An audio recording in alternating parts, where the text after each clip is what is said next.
I'm here with UFC heavyweight Yorgan De Castro. How are you, man? Very good, man. Very good. How are you and the family? Doing good, man. One day at a time. How's quarantine been treating you? Man, it's crazy, man. Gets in your mind sometimes. I mean, you can't really do much, so it's crazy, man. Everybody home. You can't really go out. You can really. We were supposed to go to vacation this month in Portugal. We had to cancel because of the things going crazy down there. Uh, and the crazy part, we don't have no plan for future. That's the crazy part. We don't know what is everything gonna open up. You know what I'm saying? Yeah, no, California just shut down completely, and it's wild. Yes, crazy. It's not getting better. That's the thing. We have kids too about to go to school in September. We don't even know if they're gonna go to school. Yeah, that's what's insane about this whole thing is Yeah, what kids are gonna do, you know? yeah. I mean, we normally have. I mean, I don't know about everybody around, but I normally have plans like a month or 2 months. I have plans, something to do. Right now, I'm calling myself like with no plans. Like I don't know what to do. You know, we're gonna have like I don't know. We're gonna have like Christmas, dude. I don't know. It's crazy. Right, right. How's your foot doing? Oh, it's getting bad. I mean, I went to my last appointment was July 8th, so the doctor checked it up, and he actually gave me permission to start to kick the bag, do some running, light running and stuff.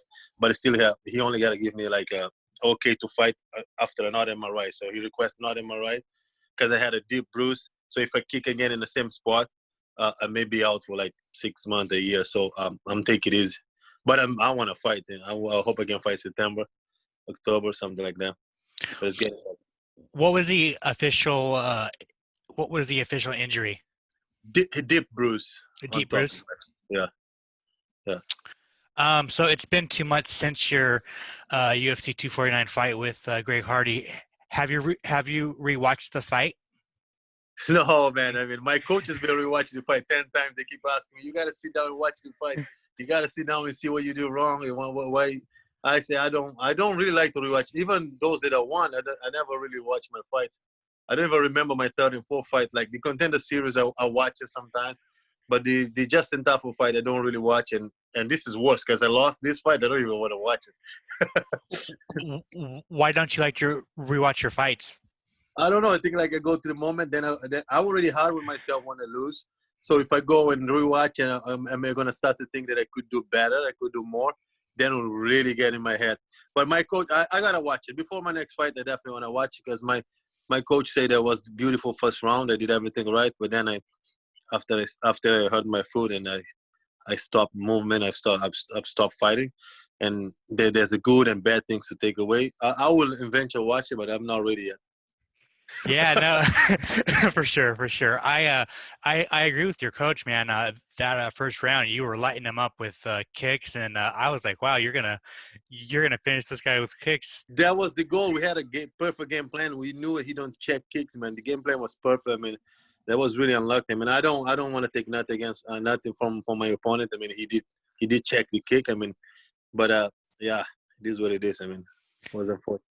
Do you believe him when he said that he heard Joe Rogan say that to start checking kicks? Yeah, we heard the same thing. DC was say actually. DC was say, oh, if you don't check the kick, you're gonna. And that was. I mean, we both heard the same thing. He was smart enough to check it. I was stupid enough to not throw my hands, and I keep throwing the kicks. I should switch it up and throw the other kick like inside, body kicks. But in my mind, I I say, I mean, I'm gonna kick him 2 more times. He's done. So that's that was dumb. But I think I'm gonna learn from that. Next time I'm gonna set up my hands better. But I'm gonna keep kicking. I mean, they're gonna have to check my kicks. That's right. That's right. Looking back on that fight, is there anything that you would have done differently?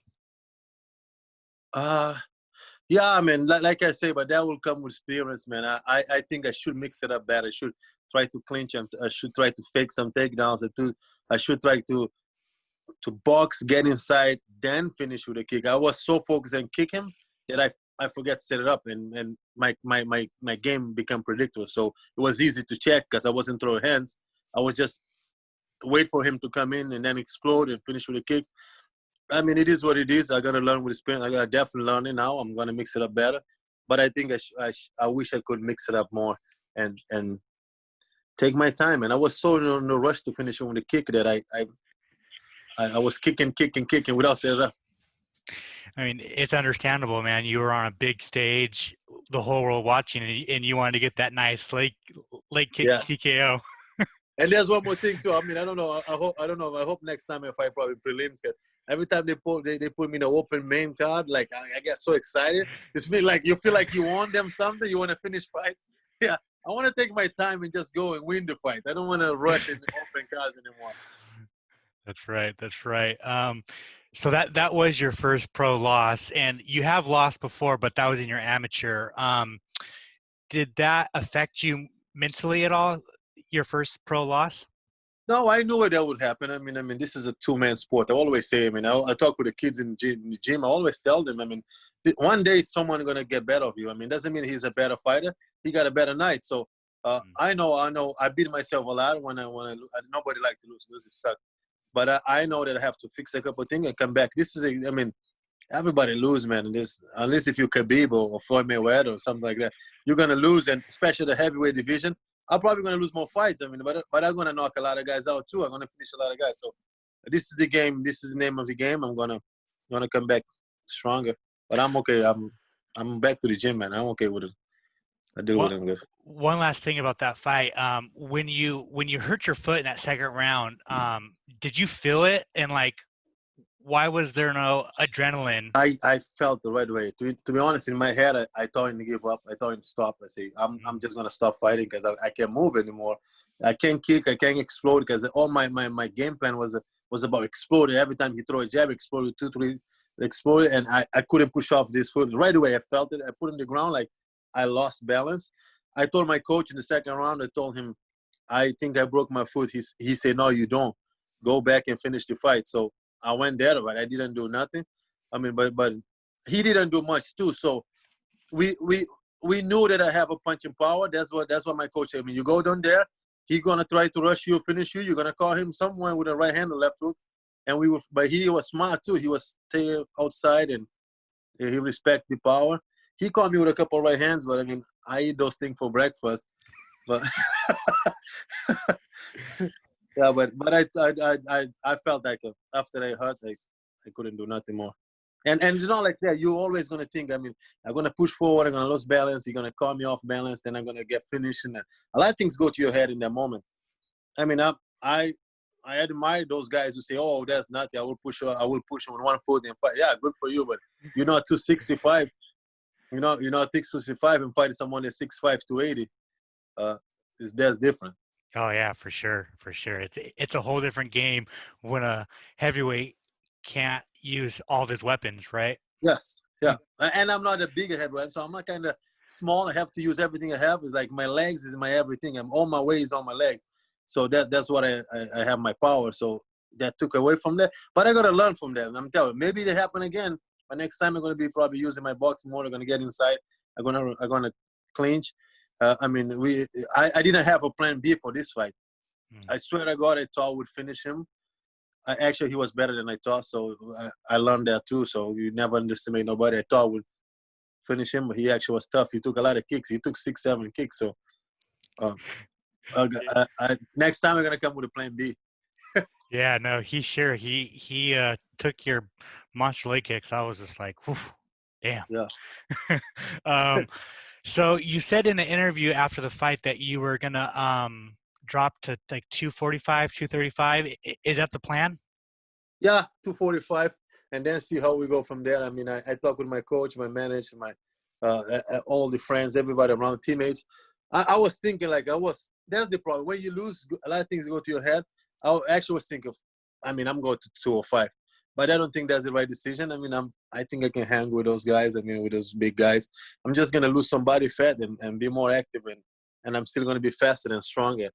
I mean, I fought 3 big guys in a row. If you count from Contender Series, Justin Tafa, Greg Hardy, can't get any bigger than Greg Hardy. I mean, he's 6'5", 285, long reach. So I do good with the big guys. In the daily basis, I train with the guys that are really big.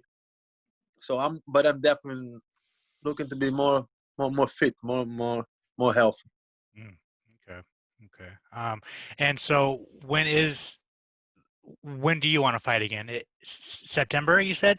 I hope I can get in the September 26th card. If not, like beginning of October. I already talked with my manager. I already talked with uh, my manager already got in touch with UFC. So next month I'm gonna be spending in Vegas training Extreme Couture.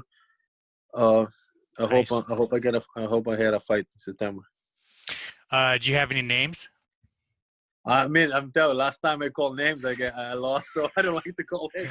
Last time I called Mick, I called Ali, I asked for Gregard, and then I came short. So right now I'm take whatever UFC give it to me. I I wrote down some names for you. Maybe Chase Sherman, maybe Tai Tuivasa, maybe Tanner Boser. Oh, those I like those fights. Savage. Yes. Chase Sherman definitely would be good because he like to kick too, so that'll be a good stand-up fighter. Mm, I like all those names. So I like all those guys actually. They all strikers. They all can strike, and I'm down for whatever. sweet. Well, let's talk about some predictions for for some fight cards that are coming up. Also, I wanted to ask you, were you happy to see that Calvin Kattar got the win? Because I know he's just up the road in New England from Fall Rivers, right?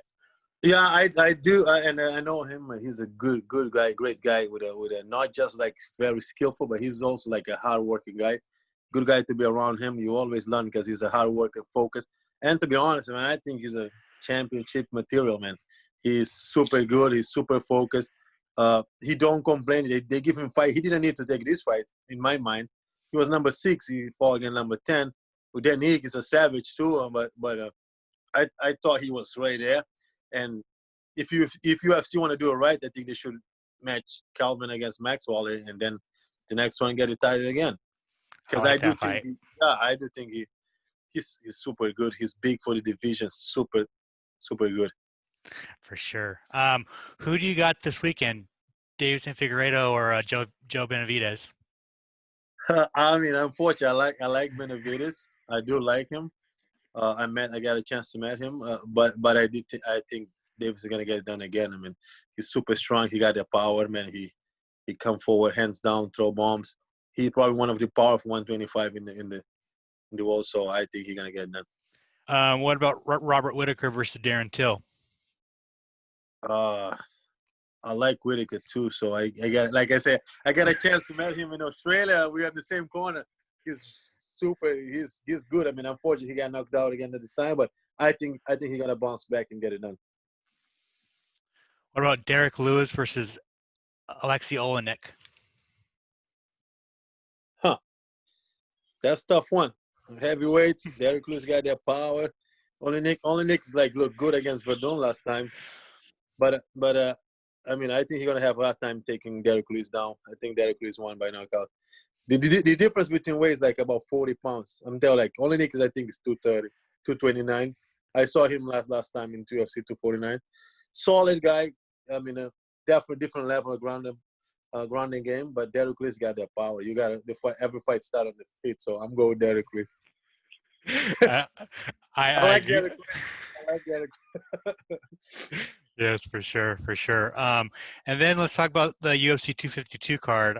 Who do you got? The Sean O'Malley versus Cheeto Vera. Sean O'Malley. I don't know why he's looking good, man. I mean, I'm in there hype. He's looking good. I mean, he's doing what he say he's gonna do it. And he's a strike against strike. I think he's long, he's big. I think he's 6 foot tall. So I'm going with him. What about Frankie Edgar versus Pedro Munoz? I always go with Frank Edgar. I mean, he one of my all time like favorite. I love him. He fought like for years like in the weight class like he didn't belong.